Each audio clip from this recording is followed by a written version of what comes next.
Where I have COVID brain.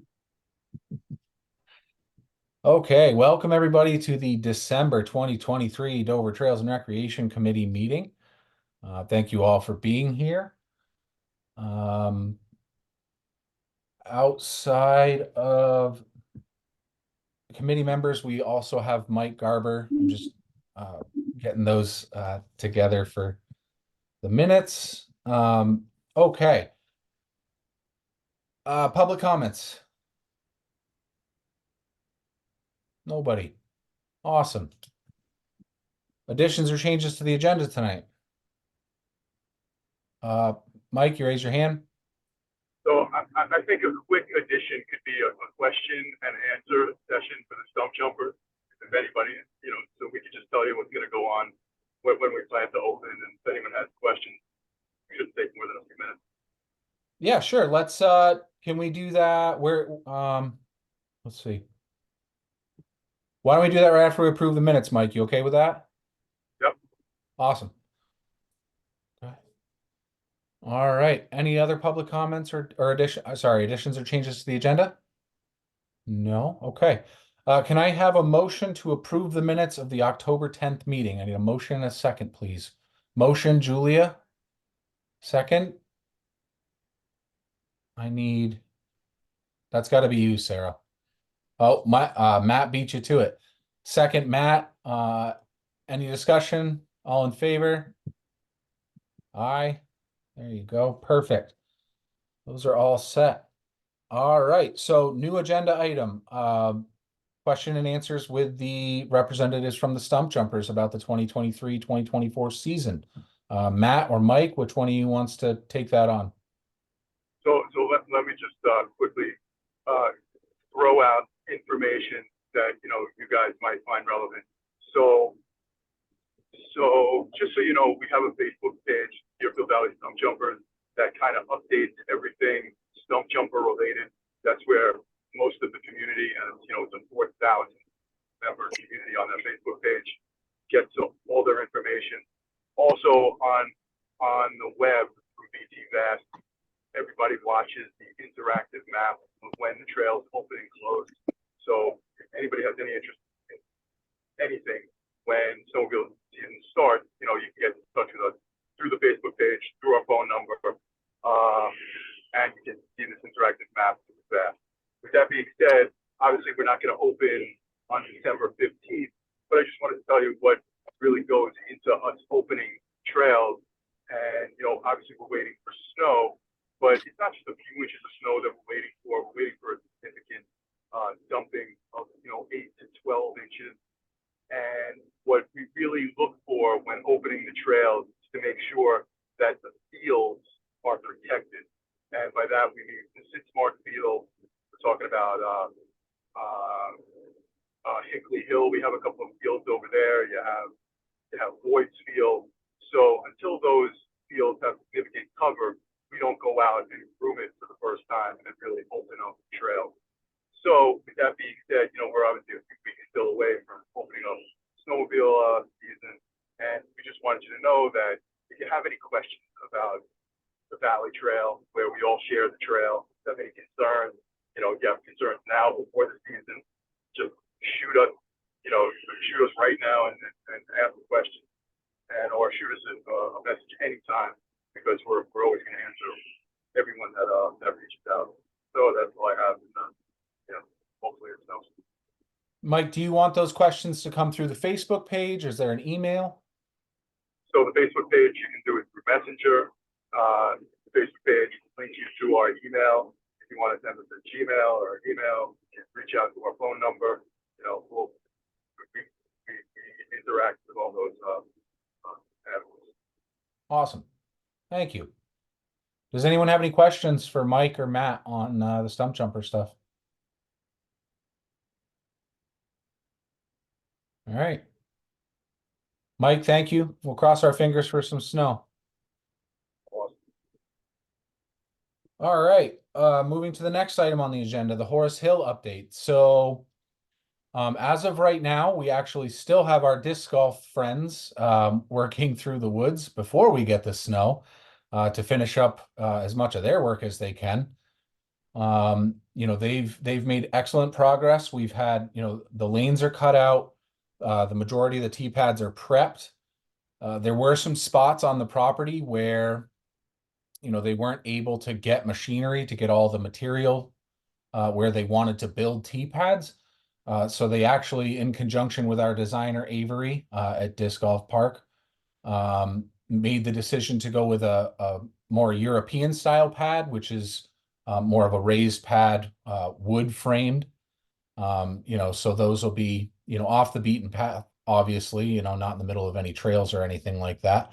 But it allows us to get holes onto pieces of the property where we just didn't want to make roads with pieces of machinery just to get material where we needed it to build a tee pad. So it's common practice to have, both types of tees. So we're completely happy with that and looking forward. I think the majority, I think it was like 85% of the tree cutting is taken care of. There was a couple they wanted to wait until they had somebody with they were bigger trees basically, so they didn't want to. The majority of what they've already taken down was the small to medium, under 3 or 4 inches, to clear those laneways for the disc golf holes. But walking around the property and taking a look at the lanes they did cut, it doesn't seem glaring or out of place to have these nice little lanes cut for the holes and things like that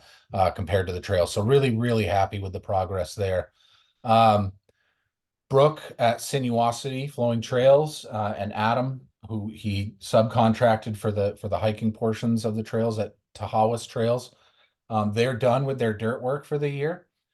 They wrapped that a couple of weeks ago. The dirt just got to a point where, they were hoping for another couple of weeks with it, but it's Vermont and it's winter, right? So they just with the consistency and whatnot of the dirt, they didn't want to take a chance of building trails that were going to deteriorate because they tried to push it and have to redo everything in the spring anyway. So they called it on the dirt work. But they're still in there. They might be wrapped now, but they were trying to wrap up as much of the prep for the boardwalk in the wetlands section, and the pieces there on the lower end.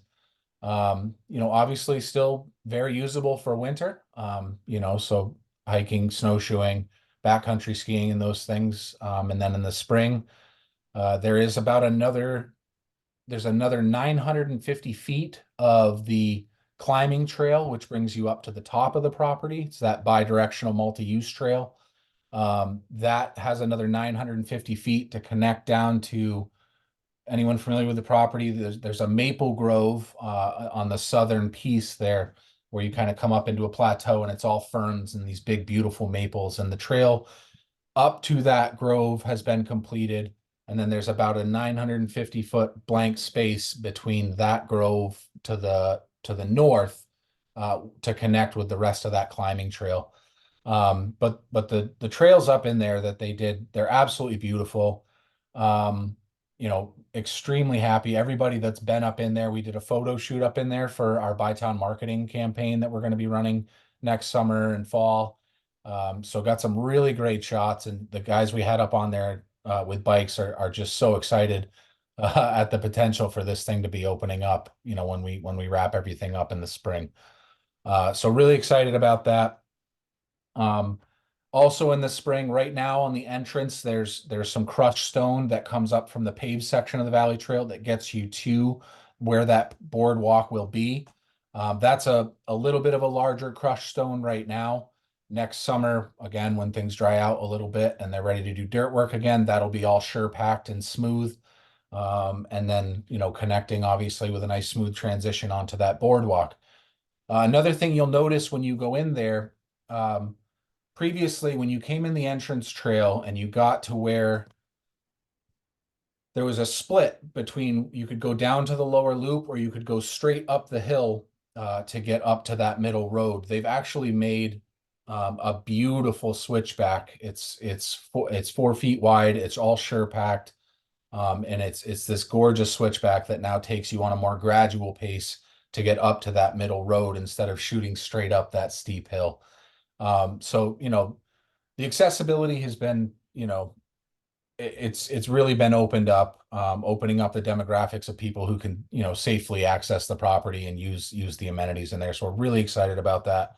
Um, the improvements were made to that lower trail. Not a lot of resurfacing there, just because the trail was already established. But the repair of some of the bridges that were there, replacement of some of the bridges that were there, as well as new bridges that were built to cross some of those spans on that lower loop, the hiking loop on the property. And then also be on the lookout. There are plans as they wrap up to install natural benches all around the property along the trails and things like that. So you can, made of rocks and, timbers that are sawn from trees on the property and things like that. So they're going to fit in really nicely, and it's just going to give even that extra piece of, hey, let's take a hike and, sit up in Horace Hill for a little bit. It's going to be really, really nice. And I think as far as that goes, all the permits are still open. The state knows that we're not done yet. So as soon as we wrap on those things in the spring, I'll close out those permits with them as well. So everything's going to plan. Like I said, we were hoping for a couple more weeks there to get things wrapped up, but I'd rather be safe rather than sorry and have to rebuild things because we tried to push it a little too hard. So yeah, that's my update on that. We also did do a little bit of work on the snowmobile trail. We discussed that the other night at the select board meeting. Myself, Mr. Garber, and possibly other members of the Stump Jumpers, our road commissioner, and our town clerk, Andy McLean, will be taking a walk up that trail in the spring to see what additional improvements could be made to that trail to make it more accessible for the snowmobiles, and getting down to those businesses there on Route 100. Okay. Any questions for me? Garber. Okay, so when you talk about cutting down trees for all these trails that you have put into Horace Hill, who's putting their eyes on this kind of cutting? I mean, do you walk the trails before the cutting is done? Is somebody other than Brooke and the people that are building the disc golf course reporting to anyone, or are they just doing it on their own? No, so they marked the trees again, those smalls, and then the larger ones that I was referring to are trees that are dead and close to baskets. They just didn't want to install baskets next to dead trees, so they just need to get those down. But as far as like the cutting, it's been a part of the plan to clear those lanes with those small to medium trees for the disc golf, since we laid the project out. All those trees were marked, and I've walked the property, like it was all part of the plan. Okay, so again, we never walked any part of the snowmobile trail together to talk about trees that were in the way of the snowmobile trail. So when we originally put the snowmobile trail in 6 years ago, we, like you, only rough cut the trail, taking down trees that were, 3 inches or 4 inches and smaller, knowing that eventually we want to take down 3 or 4 trees that were really in the way of the snowmobile.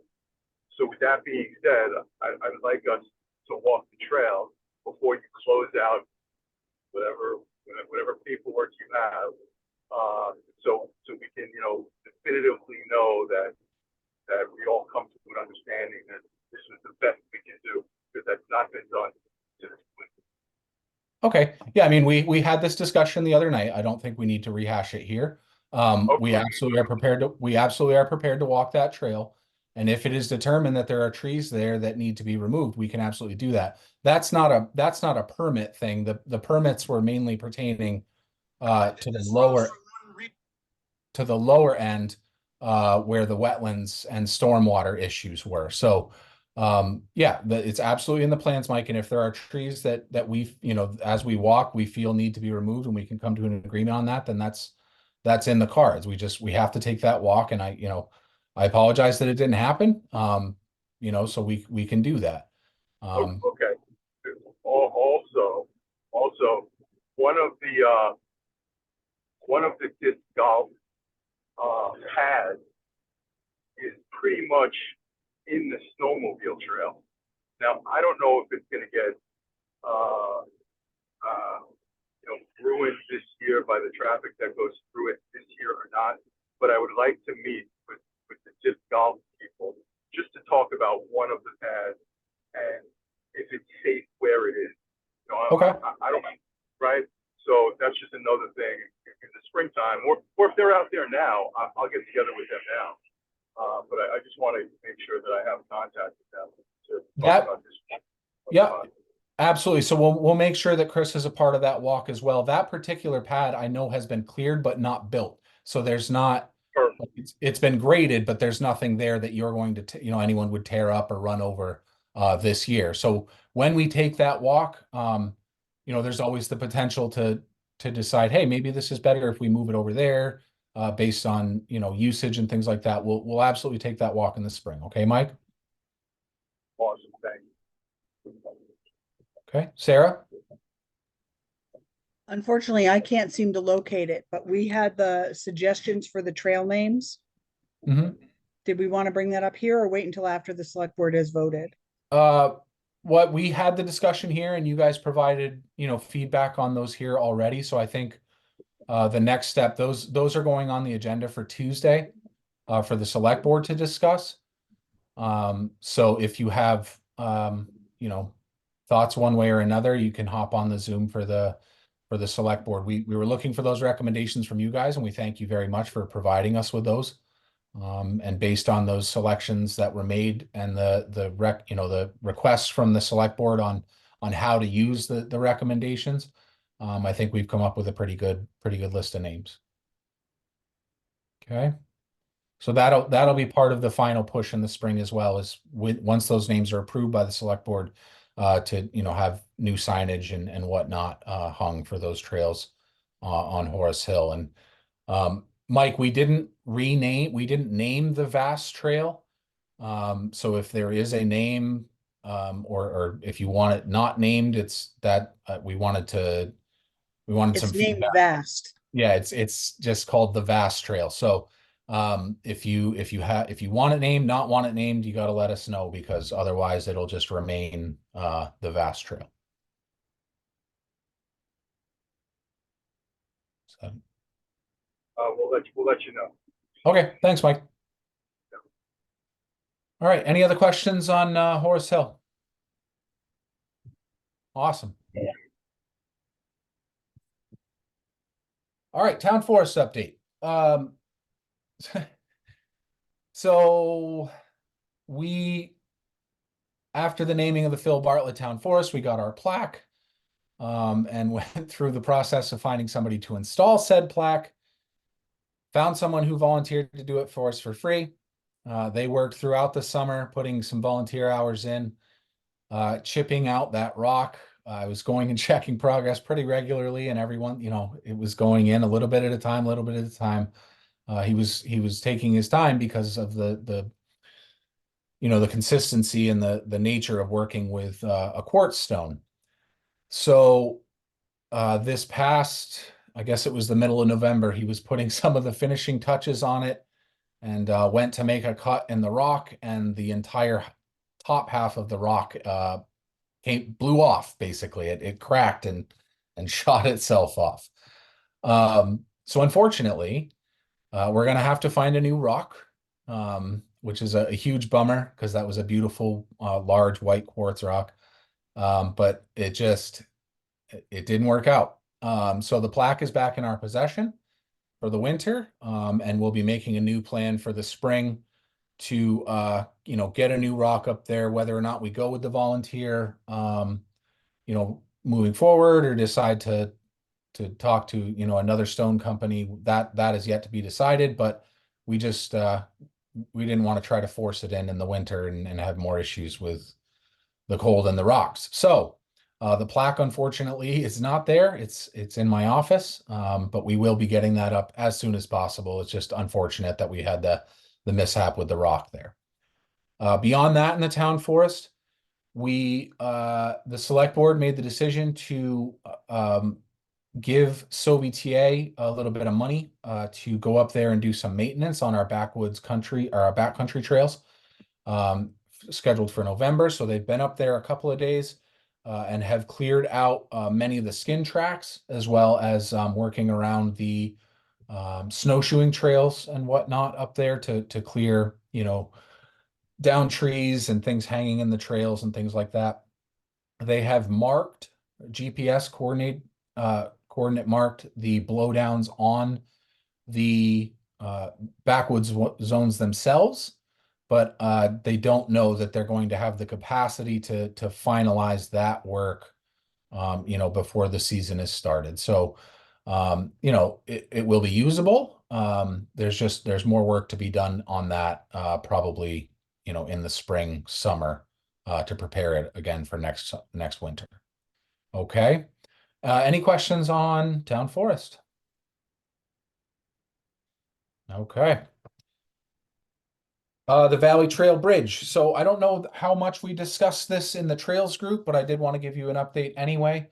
A few months ago, we got a notification that, due to the deteriorating decking on the Valley Trail Bridge, there was an incident. Someone fell over. Had tripped on not over the bridge, but fell over on the bridge. Julia, your eyes just got so big. No, they fell over on the bridge, and it's something that we have kind of been keeping an eye on and knew was coming sooner rather than later. And shortly after that, actually, a hole developed on the north end of the bridge that was just about big enough to put a foot through. So we had VLCT come down and take a look at it. They gave us recommendations on how to close down part of the bridge.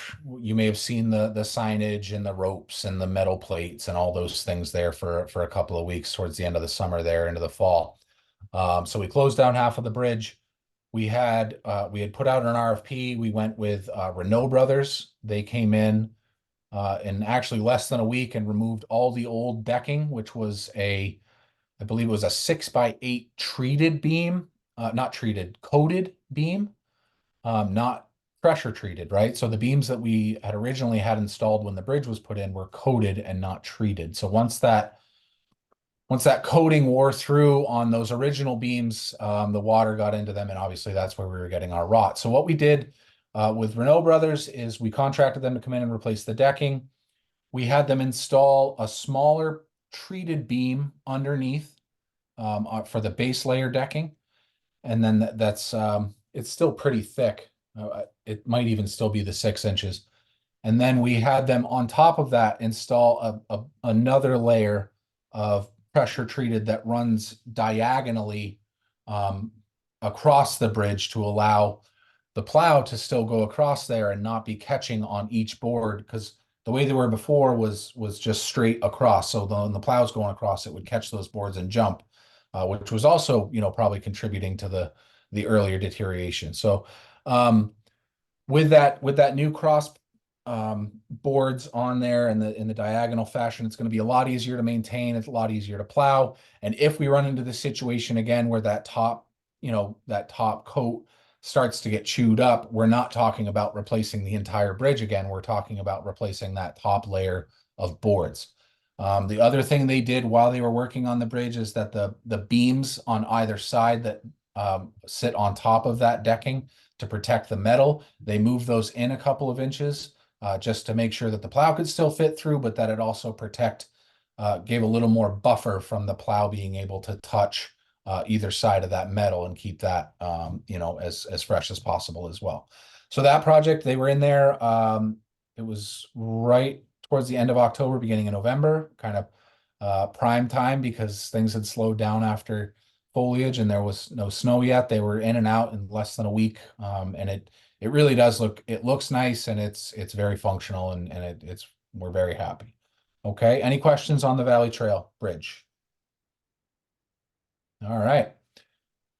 So then as far as 2024 trails and rec plans go, obviously we're still on the lookout for any ideas that people have, anything that comes through this committee, in terms of, hey, we have an idea, here's our plan, and we go through with our discussions, right? So we're always waiting on that stuff. From our end, we are going to be looking at phase 2 on Horace Hill. which will now include, those possible improvements to the snowmobile trail after our walk. But we'll also include things like talking about, possibly after the turn to the Maple Grove, where that middle road continues. It's pretty wet out there. There's some wetlands, but talking about getting a boardwalk through that wetland section, possibly connecting to a bridge to get over the stream and completing that loop out to Crosstown Road. Because that's something that, as we've been going through this discussion, we knew we wanted. So that's part of phase 2 planning for 2024, and we'll probably be getting RFPs out for that, in the spring as we wrap up phase 1. Okay. Obviously, any other connections we can be making to Horace Hill that help to tie things in together, we'll be keeping our eyes out for those as well. We want to make sure that we make it as easy as possible to get from the awesome stuff on the crosstown trails down to Horace Hill, or from there, the potential project up on the ridge, or the ridge project over there on Handle Road. So the whole idea this entire time has been to connect this stuff as much as possible. So we're always looking for those connections and those improvements. Yeah. So there's that. We will continue to look into options for getting people south on Route 100, past the bridge, whether that's, looking at, Sarah had brought up the idea of possibly looking at a project to cross on the east side of Route 100 where the town office is, and not having to cross twice. So that's still in the plans as well. And then really just going through and working through the things that we still have out of the Weston and Sampson plan that are part of the implementation, right? So looking at all of our options for pickleball courts, for skate parks, and all of those things. So that's what we have in the cards right now for 2024. Working with the Conservation Commission and SOETA on signage and possibly additional zones and things up in the town forest. But again, really just kind of working with that Weston and Sampson plan, because that's kind of our roadmap, right? So using that plan to say, okay, here's the next logical step based on what came out of that Weston and Sampson Trails plan. Okay. As always, encourage people that if they have ideas, if they have things they would like to see in town, to be letting us know, right? I mean, we don't always know exactly what everybody's looking for. So, looking for those recommendations and for those projects to be coming through that proposal process. Okay. Kristen, you had a question or comment? Yeah, I was wondering, does the town own any other land that we should be thinking about, or, that's developable for trails and recreation? Not at the moment.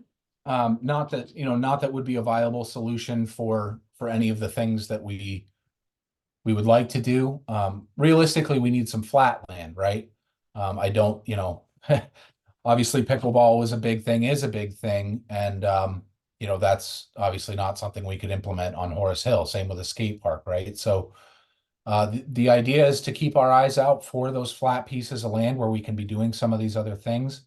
There's also pieces of that Weston and Sampson plan that are calling for things like an amphitheater and additional recreational opportunities there. So we always have our eyes open for those pieces of land that might work for those types of things.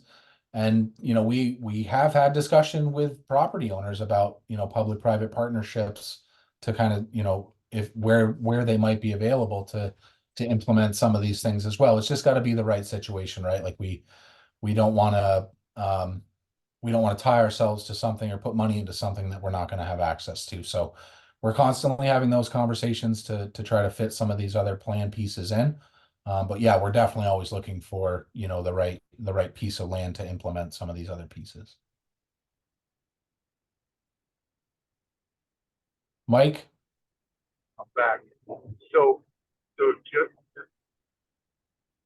this year, when the snow flies and the snow is covering the ground, what in Horace Hill will be open to pedestrian traffic, if any? So the lower loop, the hiking trails, All of the backwoods or backcountry ski zones that are up in there are obviously still usable.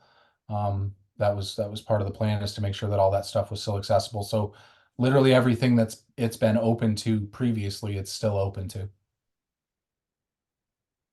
Okay, the only reason I'm asking is because as I've hiked through the snowmobile trail over there, there have been quite a number of hikers that have been on the snowmobile trail.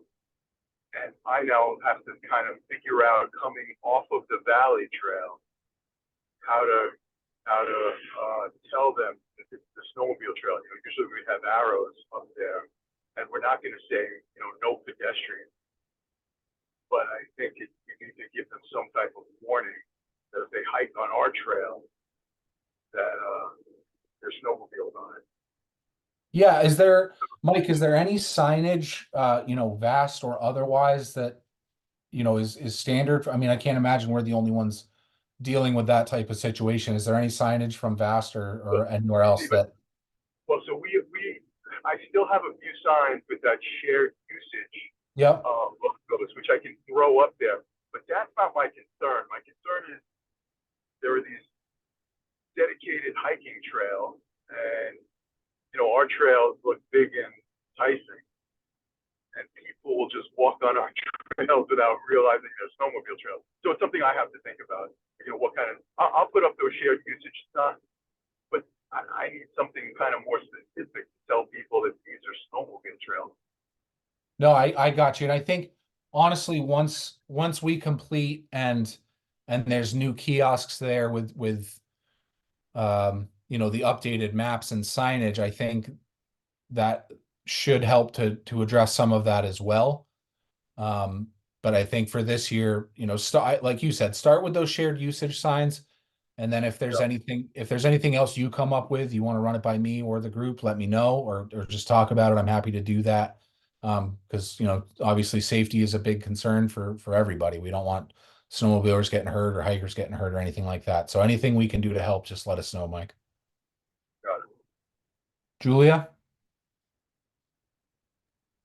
Yeah, Mike, do I get the sense that your point is you would prefer that people not be hiking on those trails, and so it's a please stay off? That's never what we're about. But on these trails, the snowmobile. It's a no judgment question. On this trail in particular, I know that our trail is big. And it looks like a cave, that everybody sees. Once the snowmobiles go on it, it gets packed down very nicely, and they're just easier to walk on. And unless they are aware that they are snowmobile trails and not just dedicated hiking trails, I don't want people to be surprised. Well, and particularly, just if I can, I've been on that snowmobile trail. And if you get a little lost because there's not signage, you're going to naturally go to where this looks like a trail. So I was just wondering. And because we have green arrows and we have yellow arrows to tell everybody exactly where to go. So it does make it easier for hikers to follow our trail. So, there's nothing that says no hiking. We don't have that kind of signage in Right. Vast. Most people that are in the Vast snowmobile trails, when they're walking their dogs, know that they're Vast trails. Yeah. This one, they just might not know. Yep. Got it. All right. Yeah, Mike, stay in touch on that. We'll do whatever we can to help. Okay. All right. Any other questions on 2024 plans before we? Patricia. This might have been addressed in one of the meetings that I missed. So that whole field where we did the tour about pickleball with Trip and everything, that's just definitely a no-go now because it's private property. It's not that property is a no-go. It is that project and that iteration, I think, is a no-go. It escalated price wise so quickly that there was just no tenable way for us to move forward with that project. You know, without spending a very, very large amount of money that we didn't know we would have full access to. You know, when I spoke about the need of, you know, that type of property and the public-private partnership, it's more like, hey, we'll do this really cool thing on your property, but you need to let people use it. Whereas, you know, for some reason like that particular conversation got turned into we'd basically be renting the property, you know, on a constant lease and you know, the price of that project escalated so quickly that again, it was not tenable. We had made the recommendation like, hey, let's move forward with the pickleball part, right? And see what happens from there.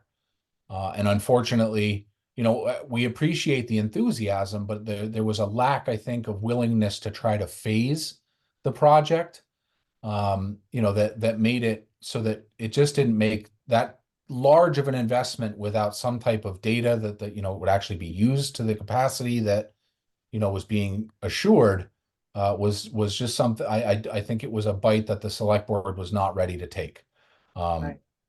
Sarah, you had comments? Yeah, I just wanted to say too, it- part of the reason it was problematic is the parcel in question is actually two different parcels. So we would need two separate leases. One of the leases was going to be on land that was owned, that was part of the old Dover Forge building, the American Flatbed building, which they have a right of first refusal on purchase. So we would not even be able to get right of first refusal on developing land and then having no say over whether we would have access to it in 3 years. So it, you know, and we were assured that that someone had spoken to the town attorney and the town attorney said it was very simple, be no big deal. But separate conversations with the town attorney were, it's an incredibly big deal and it's very complicated. If we had, and if I'm not 100% sure about this, but I believe that if they were to try to subdivide those parcels and create a single parcel out of those two pieces, so that the area that was originally in the plan, thank you, would be a single parcel, it would then reduce the acreage of the two other parcels to the degree that their lot coverage would exceed what they were allowed. So they don't even have the flexibility to give up that land because they're in a district where there are coverage density maximums. So it becomes very, very complicated, and it sucks that it's like the only level part of anything in town, right? I mean, it's insane. You know, if somebody has $500,000 and wants to buy the silo and redo the parking area into lawn and turn that into a multi-use area, that would be awesome. Yeah. But I don't have $500,000 or I would do it. You know, There but were that's also some Act 250 implications with doing work on that property as well. So again, Yeah. you know, we're never going to say no to listening to a proposal. It's just once those proposals are made, we have rules we need to follow and steps we need to take. So I think, you know, that we by no means do we want to kill the enthusiasm of presenting grand scale projects. Like that's not it. It's just we need to be realistic about what's possible. And, you know, if that requires phasing or more thought before we pull the trigger, you know, that's what we have to do from our end, right? I mean, if Layla's wants to build a pickleball court on their land, they've got space. There's also snowmobile access. We'd have to watch where. Well, that's towards the road. Right. And I'm not sure too many people are playing pickleball when there's snow on the ground anyway. You'd be surprised. So, but yeah, it just, we were encountering issues when talking about snowmobile access. We were encountering issues of, can we fence this area to protect the investment? And we couldn't without completely getting in the way of snowmobiling. would then defeat the purpose, it's multi-use, but now we're excluding a user that has already been using it. So that, it was a lot more complicated than the initial, the people who were enthusiastic about it were very enthusiastic, and to the degree that they were looking past obstacles to outcomes, but there were obstacles that couldn't be overlooked that had to be addressed. So we just need to find a way to address those obstacles, possibly with another location. Or if we just did pickleball there and nothing else, there might be, because it wouldn't change coverage percentages or anything like that. But it went from pickleball to like this entire compound. And that, maybe American Flatbread, when they own the property, will want to put a pickleball court in where the old tennis courts are. Coverage is already there. It's not going to change that at all. Pickleball question. I don't know if anyone will know, but has Wilmington dedicated any of its tennis courts to pickleball? I don't know if they have or not. They were approached at a select board meeting, but I don't know what the outcome of the vote was. And of course, we can't contribute to Wilmington to expand their tennis courts and pickleball options. Is that correct? Or is that right? Well, it wouldn't even be a matter of expansion. It would simply be conversion. I think that people aren't playing tennis that much anymore. And so they have these really nice fenced in courts that need some repair, but not a ton. And they would need to be restriped. That's true, but I always would hate all the tennis courts. They don't have that many tennis courts. They only have 2 or 3 or 4. It'd be nice just to add on to them. They do have the space. Right. I don't know that pickleball has the same footprint that a tennis court is. So like 4 tennis courts might equal 6 pickleball courts or something. I'm not sure about that. I want to say it's one tennis court is 2 pickleball courts. Don't quote me on that, but I think it's relatively close to that size. But yeah, it is being pursued in Wilmington as well. But for right now, Wilmington has the old school gymnasium, and that's being, the pickleball people are in there 4 days a week, 5 days a week, something. So Wilmington has indoor pickleball. Yeah. Okay. Any other questions on plans? We're very opportunistic, right? So, there's nothing saying that if an opportunity arises that we won't, that we won't jump ahead on it, and things could be popping up at any time. So, obviously we'll keep you in the loop. But other than that, if we're all set with the agenda for tonight, I just need a motion and a second to adjourn. Our next meeting is scheduled for Tuesday. Are you guys raising your hands with questions or with motions? Okay, questions. Julia. Oh, that was a motion. Okay. We're adjourning. Okay, sorry. So next meeting, if needed, Tuesday, January 9th, 6:30 p.m. Same time, same channel. I need a motion and a second. Motion, Sarah Shippey. Second, Julia LaGrange. Awesome. Thank you all very much for coming tonight.